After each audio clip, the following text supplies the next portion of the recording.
Thank you so much for accepting our invitation. We are actually Thank you for starting. inviting. Yes, we are starting, and we are still establishing ourselves in regards to communicating about organization development, leadership, and governance, primarily with the focus of leading sustainable strategic change in organizations, in families, and even at individual level. Okay. So reading through your posts and following through the visionary leadership concepts, it's something that is quite interesting and probably relevant to what is happening around us today. I hope so. So I'll start this conversation for the benefit of our viewers to just ask you to introduce yourself. I understand your title is that of a global thought leader and visionary leader and stuff. So probably just brief highlight of who you are. Thank you. Thank you for inviting. What I do, I'm looking for solutions for grand problems or in the way how we could progress further. I'm not about solving problems, which is relevant to all of us. But problems are around us all the time. And more we think about problems, the more problems we create. I'm more into finding solutions that could move us forward. This is for us to define what kind of future will be and what kind of future we would live. If we're not about to define it, tomorrow will come anyway. But how sufficient, how satisfactory it will be, it depends on our vision. And this is my main concern because the greatest legacy we could leave for the next generation is the ability to make their life meaningful. Mhm. We should show them how to make it. There are millions of unhappy families. There are millions of meaningless businesses because they don't know what to do for the future, what to do for tomorrow, or what they're doing. They're just existing, which is not fair. And leadership is not about command and control. It's not about pleasing people around you. It's about leading people into that prosperous future. Because a leader vision defines how people would live and how they would be happy, satisfied, fulfilled in that future way that leader leads them. This is quite important. Unfortunately, so far there are very minor percent, I say less than 0.1% of modern leaders have vision. But vision is not a gift. Vision is a very structured, focused thinking about the future. And this is my main area. Exactly. I will take it from where you ended, where you're saying a vision is not a gift. No. Yes, but it's a focused attention about the future. But we speak today that the environment is volatile, it's uncertain, it's unpredictable. We don't know what is going to happen tomorrow. How then do we tie that together? Having a vision about the future in an uncertain environment. I would look from a very simple perspective because we talk about change every day. Mhm. But change is needed not for the sake of change itself. Change is needed because we could see that we are not in line with the environment. Environment is changing. Yeah.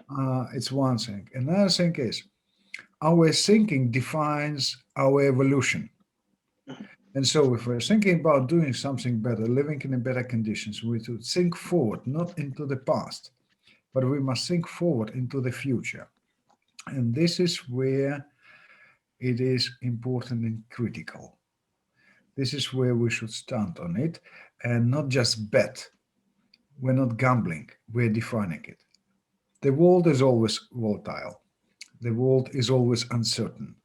The only certain thing is your vision of the future.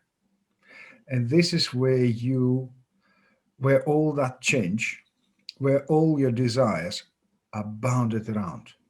And this is what you make really different.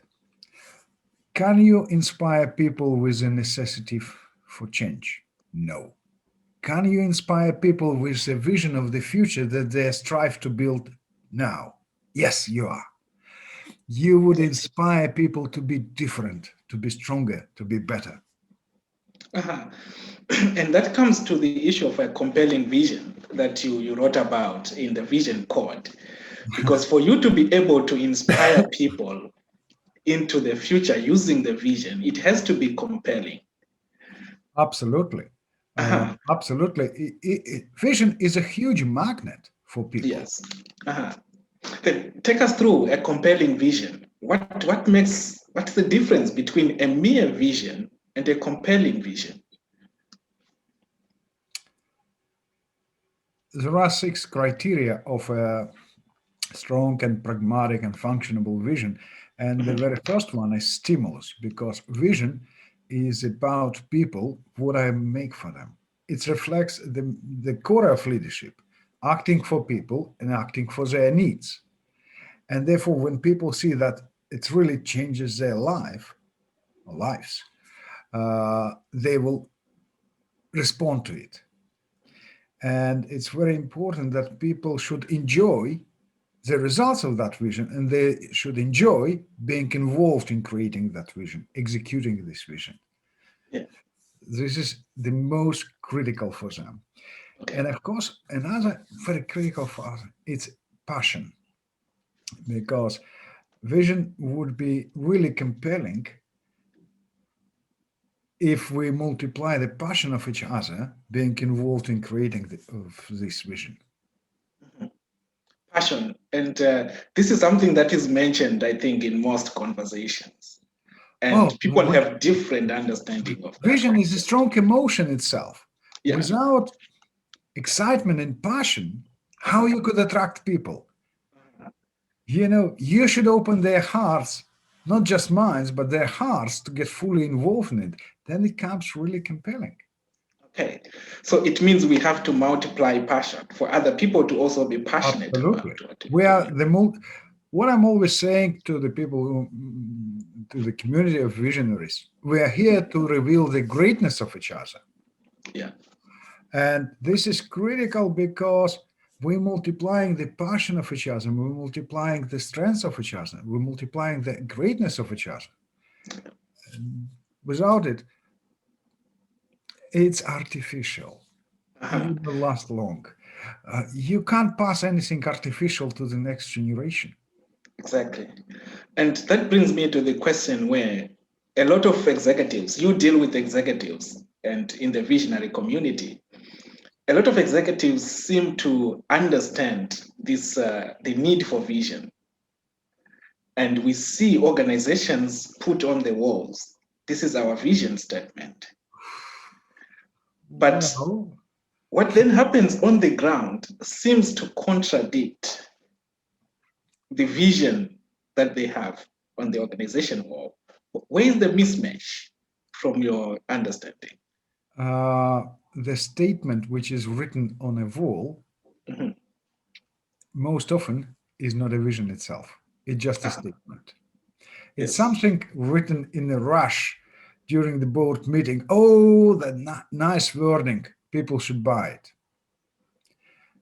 Uh, okay, but people don't see themselves in that statement, and therefore it's not shared with them.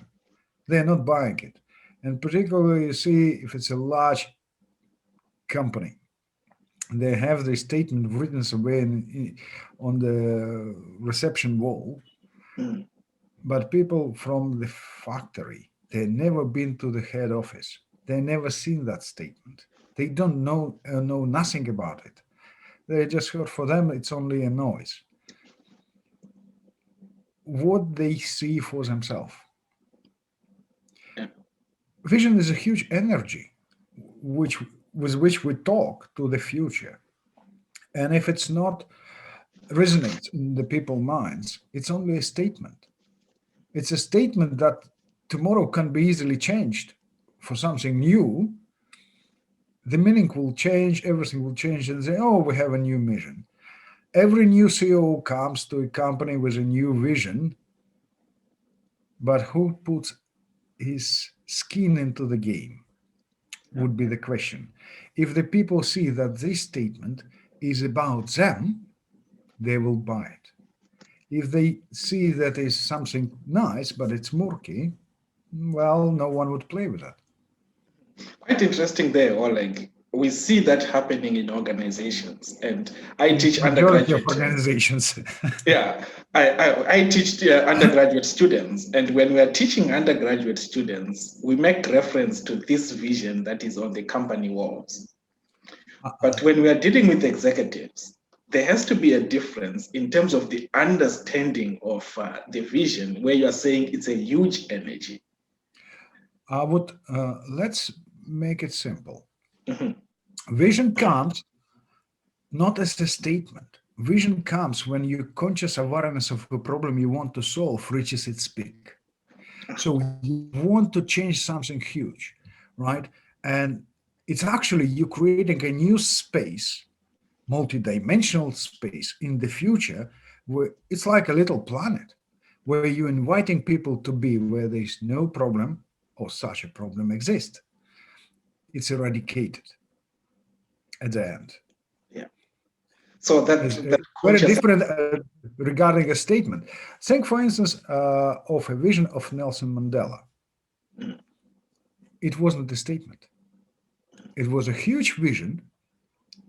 And at the end, yes, we could say now that thanks to Nelson Mandela, the word apartheid is actually doesn't exist, or people hardly remember it. Yeah. So we need to get organizations to understand that conscious awareness, the broadness of vision, because what we see, I think, in most strategic plans is the focus on what we put on the wall. And the way it is communicated to organization, to employees, is just to focus and memorize what is on the walls. So we're in a season where now organizations are doing strategic planning. How can we assist corporate leaders to fully comprehend vision? Well, there comes my work, because so far it was only bounded to those statements. Mhm. And I managed to break the code of vision and present it as an algorithm, Okay. because you can't get a vision overnight. Just like it would be beyond the miracle. Uh, I call this model caviar. C stands for clarity of creation. And it's not only about your conscious awareness, it's about listening to people. It's about diminishing your ego. It's about learning. It's about having a full grasp of environment, just making a huge, really something compelling. Mhm. Then it comes to A, which is ability. Vision is huge. Forget about these statements. Vision is bigger than you, is bigger than your life. Vision is bigger than your organization. Therefore, you must be really a visionary leader who can handle or manage it. And therefore, you should grow, and your team should grow. And also, vision is there are no such thing as a standalone visionary. You should make your team visionaries. You should help them. So you grow together to handle that vision, which grows as well. And of course, it's about viability, because vision is pragmatic and functionable. It's not an illusion. It's not something, oh, we will be living nice. No, it's very, very functionable. And therefore, it should withstand this vision viability test on all these 6 criteria as stimulus, scale, scanning, simplicity, excitement and passion, all those things. And spotlight, of course. Yeah. And it's about influence, because it's an example which you brought in. how comes that people who are sitting in a board, they might know something about vision, and the people who are on the factory floor, they know nothing about it. It's about communicating and sharing vision, because we communicate facts, but we share emotions. Yeah. We putting by sharing emotions, we're not just making people spectators of that events, but we're getting them involved in this story. They're part of that story of creation. And of course, it's about execution. And in fact, execution, it's not about pleasing people. It's not about consensus. It's about leading people somewhere great. And of course, it's about revitalizing, because vision never accepts a dead end. And the higher you climb, the further you see, you could see how you could reshape your vision to make it even stronger all the time, with every achievement, with every stage of achievement. And that's an incredible process. And it is possible. Yeah. You It's should great just to train people. it's great to have this conversation, and I hope our viewers will be able to grab a copy of the Vision Code, because it's quite fundamental. What we see in most strategic planning sessions is people putting that statement.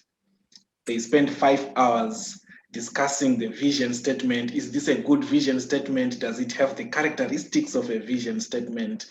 And things like that.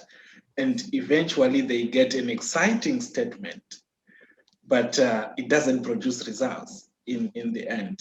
Yeah, and tomorrow I have Mhm, like, I have some kind of a, I call it 36 hours test. mhm. If people are still excited within 36 hours, okay, it's worth considering. If they still just like it, okay, Yeah. so already forget about it. Because Uh-huh. statement wouldn't move you far. Exactly. Statement, I've seen many statements like, we want to be the best. Uh-huh. Okay, you want to be the best, but what about your customers? What about people involved? They're not there. It's purely egocentric position.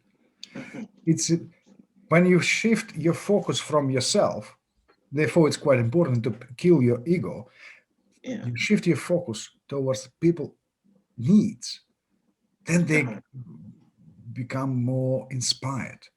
Exactly. Okay, I will divert a little bit. We have seen an increase in the number of leadership development programs globally. Mm. There's a lot of leadership everywhere. What makes an effective leadership development curriculum? Ability to lead people. Mhm. And it's about taking responsibility. No one is perfect. Yeah. Trying to figure out what's the best behavioral composition of a Mhm. leader, it would be ever so different. All great leaders who stepped out or passed away are criticized. Look at the biographies of the presidents of the United States. All of them are criticized at the end for doing something wrong, regardless of the what America achieved. And this is related to every country. Uh, Look at the great leaders, Steve Jobs. How much of criticism he faced, and how much of criticism is still absorbing, right? Yeah. Yeah. Yeah. But it's a matter, where do I lead people? Why Okay. they should follow me? Uh-huh. So And when this we is are very designing, different. Mhm. When we are designing a leadership curriculum for training, what are some of the components we should put in that curriculum today, given the environment that we have? Its ability to create more people who are looking into the future. This is more important. We are facing a huge problem, which I called a mind lag. When we're flying between continents, we're facing a time lag, jet lag, Yeah. right? So we need about 1 day per every hour time difference to recover. But when we talk about modern leadership, we're still looking to the past. We, we're hardly looking into the present, and we're almost not looking into the future. Leadership is about looking into the future. And this is about helping others not to be drained into the past, but about going forward. You can't win a new battle by looking all the time at your previous battles. You're still fighting old days. No. New day, you should live from a new. Mhm. And this is about leadership. And of course, every day is different. And therefore, leading it, you must be really strong because you're impacting people. You're impacting people's life. It's very, very different. Therefore, as a first criteria for that leadership curriculum, we're saying ability to define the future. Okay, Maybe not we very as an different, maybe organization. not 50 years, but at least 1 year, 5 years ahead of us. Just something real. Okay. Yes, we have 9 minutes. I don't want to keep you for long. No? Okay. We as an organization, we advocate for women in leadership. Great. And seeing women being recognized in leadership positions. And we have some initiatives in Afghanistan and other countries where we speak about women empowerment and women in leadership. What's your position on women in leadership? And what's the current state of women leadership in Russia, where you come from? The thing is, if you look at the difference between women leadership and men leadership, you will see men always after about something solid. Platform, capitalization, growth. Fantastic. But if we would use an example from our personal life, a man is always about building or buying a house, but woman always about making this house a home. She is make it flourishing. And so women are great at adding value, care for others, taking care for the next generation. They are value creators. Men are more about capitalization, they are about adding value. And they have a brilliant traits, inherited traits. And one of them is very interesting. We mainly address or associate ego with a man. We hardly address ego to a woman because women always prepared to give herself for her kids, for her partner, for her parents, for her friends. So they have less ego, therefore more open to the world. They are more open to create a value for others. And that's important when we talk about vision, because ego kills vision instantly. And here we need women who are really open to that world. They're really open to create a value for others. That's critical, very critical. In your examples of women leaders or your interactions with leaders, what's the main stumbling block? Because I think in this day and age, we should not be talking about whether women can be leaders or not today, but it seems we still have these conversations at executive levels. It's made up conversation. Women are brilliant leaders. Yeah. I have few women in my brilliant visionaries in my book. Her Excellency Sanya Ansari, Olga Uskova from Russia. They're brilliant. They're making a huge difference. You mentioned Nicole Heyman from Switzerland. She is brilliant leadership expert. She is brilliant. And this is a made-up conversation, just like, oh, women in leadership, yeah, it is important. Come on, we need them. They are masters of a house. Yeah. How then can we break that? Because we should not be having these conversations today, but we see a lot of these conversations about women in leadership. And by now, we should be having more conversations about leadership and not about women, can they lead or not? How can we break that? It's about men stop being such a snobby idiots. Mhm. Exactly, yeah. And we need a radical approach to that. Absolutely, it's one. And another thing is, if we don't understand where women add value, Mm. we, we will still be, we will continue having this conversation again and again. Yeah. But think, very simple. If it wouldn't be no women in leadership, where we are going to be? Yeah. Uh-huh. We will be facing really, really tough problems. Okay. So there is need for a radical approach in order to address that. Absolutely. Okay, maybe second from last question. You work closely with Dr. Marshall Goldsmith, Yes. and he's a leadership expert. A lot of people follow Dr. Marshall Goldsmith. What are some of the lessons that you have derived directly from him? I understand you have direct interaction with him. Some key lessons, maybe 2 or 3.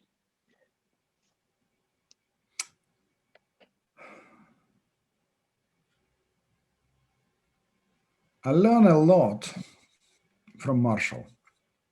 He is exceptional. And you could see always a dotted line behind every his conversation that it's not about being smart, it's about being wise. And wisdom comes when you really take your life responsibly. You're living it in full. This is very important because it's not a competition with others, it's a competition with yourself. It's very important. No one could build something without effort, but this effort should be really focused. You can't be a jack of all trades and be good at everything, but be good at something that could change people's lives, because this is the best reward you can gain. Be a positive impact yourself. That's probably the main lessons in general, because then it goes more into specific professional things. Exactly. Thank you. Thank you for that. We have about 3, 4 minutes. Looking ahead, 2021 and leadership. We have seen a lot has happened in year 2020. We had the wildfires in Australia. We have COVID-19. We had the explosions in Lebanon. We had protests in the US, protests in Africa. A lot has happened during this year. Looking ahead, what should leadership do in 2021 and beyond? The leaders that we have. Leaders should offer something more valuable for people, something more important than they have now. It's simple because so far we are selling the same problems to people. We're still speculating on the same problems again and again. We are not showing them much of positive things. We're showing, oh, we have problems. We should solve the problems first. No, we should offer people something really positive for what they will go further. Thank you, Oleg. On behalf of the Organization Leadership and Development Network, we congratulate you for being nominated as one of the 10 most inspiring Thank you. thought leaders in 2020 by the Excelligent, I think it's in the US. Lastly, it's yeah. What does this award or recognition mean to you as a person? When Marshall Goldsmith named me the Da Vinci of Visionary Leadership, I was really grateful, but knowing Marshall, I know it's about placing responsibility on me. Being named one of the most inspirational leaders or thought leaders means I got over sudden even more responsibility. Exactly. Yeah. Yeah. It's about responsibility because people expectations just only growing higher, and therefore I should meet these expectations. That expectation. Yes. And your advice to young aspiring leaders. We have a lot of people, everybody I think wants to be a leader or be called a thought leader. What's your advice to the youths? I have a very simple advice, and I've been through it myself. You are creating your own vision. You are about to put your signature on the future being here and right now. Never allow anyone to silence your vision. Because if you would allow once, you will silence your life.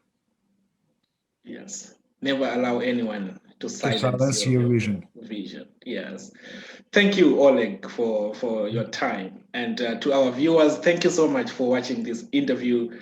And please do connect with Oleg Konovalov on LinkedIn. You just search the name as it is, will show the book as well, Oleg Konovalov on LinkedIn. And if you need any executive support, you can chat with Oleg through the LinkedIn platform. And Oleg's book, The Vision Code, covers some of the areas that we discussed on this video in terms of a vision being huge. A vision statement is not that we put on office walls. There's more to a vision. A vision should demonstrate that conscious awareness of the future that we want to see. Vision should have clarity of creation. Vision should show the ability to lead people into a certain future. We should demonstrate execution, and it should revitalize. So let's rethink our approach to vision and vision statements. And the vision code is a resource that can help us understand vision more deeply and be able to create compelling vision. Oleg, your last words, your last remarks before we close. Thank you very much. In the vision code, I'm sharing a vision as a practical tool.